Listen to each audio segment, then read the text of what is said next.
segurança de aprendizagem é o nível que satisfaz a nossa necessidade básica humana de aprender e crescer.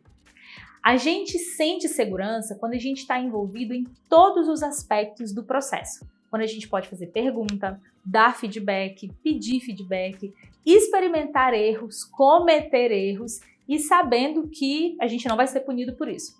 Todo ser humano traz consigo, eu, você e todo mundo, algum nível de ansiedade ou medo no processo de aprendizado. E a gente traz isso lá da época do ensino médio, do ensino infantil, quando a gente estava sendo moldado e aprendendo, inclusive nessa época a gente foi muito punido por fazer perguntas. E não se engane, a gente carrega isso até hoje. Então, inicialmente, nós temos em todas as empresas adultos que são traumatizados com a sua relação de aprendizado do passado e que não têm coragem de fazer perguntas porque tem medo de sofrer um bullying, por exemplo, dos colegas. Isso é real, gente, para todo mundo. Quando as pessoas não têm um espaço seguro para fazer pergunta, para errar e para aprender, porque a gente está pregando que a pessoa já deveria saber e por aí vai, o que vai acontecendo com o tempo é que elas vão acabar sendo omissas, desleixadas com o trabalho delas, com o engajamento, com a qualidade, com a contribuição, e isso vai, claro, impactar diretamente no que você chama de desmotivação. Um outro ponto muito importante, por que as pessoas têm que se sentir seguras para aprender e perguntar e errar na equipe, é que quando as pessoas não estão seguras, quando elas cometem o primeiro erro, elas tomam isso como verdade e elas não tentam mais de novo. Então, quando você pune ou constrange uma pessoa porque ela errou, elas vão desistir e não vão tentar simplesmente porque elas não querem sequer pensar em experimentar aquele fracasso de novo. E elas tomam aquele erro como um padrão.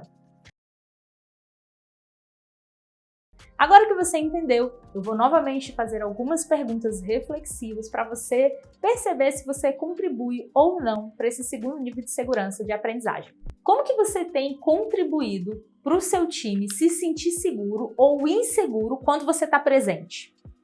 Quando você chega, as pessoas continuam falando, elas param, elas te envolvem na conversa. E aí, o que você acha? A sua equipe pune o fracasso? Ou você pune o fracasso? Seja com gestos, com falas, com palavras. Como que você lida quando a pessoa erra? Você acolhe?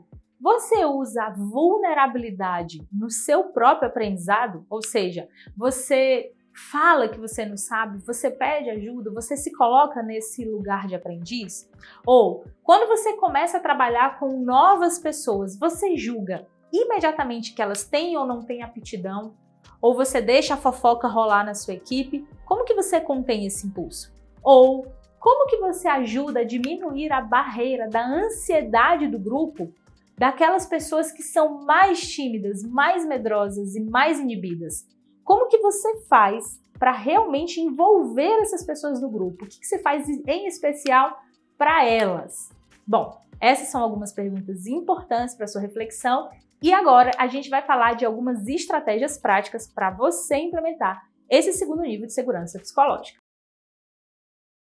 Faça o aprendizado ser uma grande colaboração e jamais uma competição.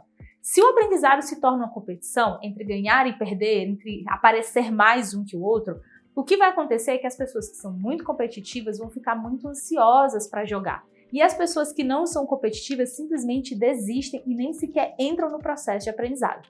O ideal é que você pegue as pessoas mais sêniores e dê para elas o dever, a tarefa, que seja de uma forma prazerosa, o lugar de ensinar. E as pessoas que não sabem vão para o lugar de...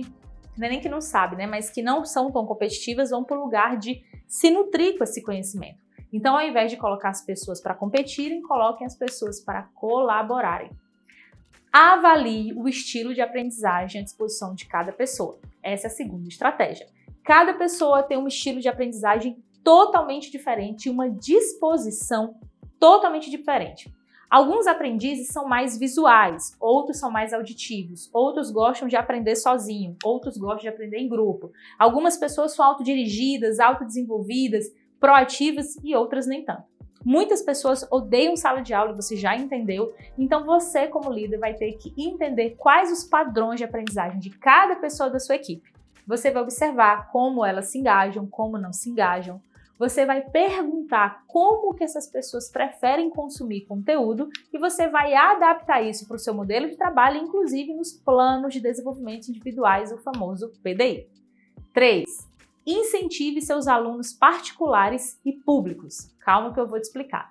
Toda equipe é composta por alunos privados e alunos públicos. Ou seja, algumas pessoas relutam em aprender no ambiente de grupo. Esses são os alunos que a gente chama de particular. São pessoas que vão estudar em silêncio, vão treinar em silêncio, preferem foco e isolamento. E tá tudo bem.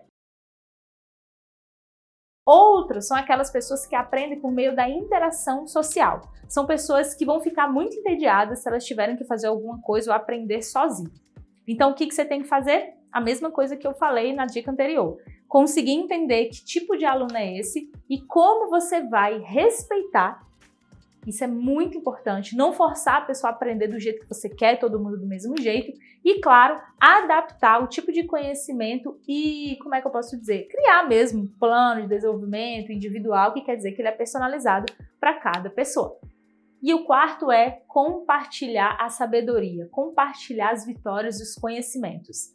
Como líder, você tem que convidar sempre, reiterar formalmente as pessoas a compartilharem suas funções, seus sucessos, alguma coisa que ela fez que ela se orgulha recentemente. E você pode fazer isso como uma rotina, por exemplo, dentro de uma reunião. As pessoas vão ter alguma inibição no início de falar das suas vitórias, mas quando você criar esse ciclo virtuoso, onde todo mundo vai falar o que deu certo, por que deu certo, qual a participação dela, você vai conseguir fazer as pessoas se sentirem seguras e compartilhar muitas estratégias, além, claro, delas aprenderem umas com as outras um ciclo muito positivo. Bom, eu espero que tenha feito sentido para você e agora no próximo vídeo a gente vai falar do terceiro nível de segurança psicológica, que é a segurança de contribuição.